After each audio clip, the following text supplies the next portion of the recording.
But there will be a period where people, if you move people out of asylum hotels, they've got to be somewhere. One of your colleagues has talked about putting people in tents and so on. Yeah.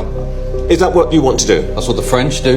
That's what the French do. We've got to ask ourselves why people are making that journey. It's because we offer, the British people are being forced to pay for a much better deal.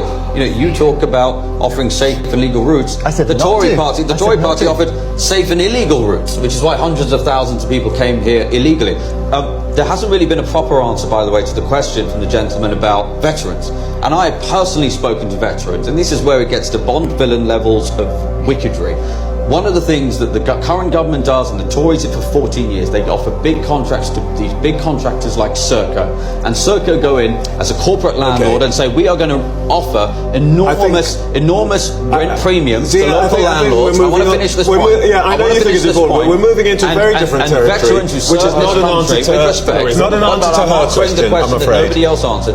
Veterans It's not an answer to her question. Can we just forcibly evicted in order to house illegal migrants? And there's nothing about that, Trevor, We've been that's remotely talking acceptable. about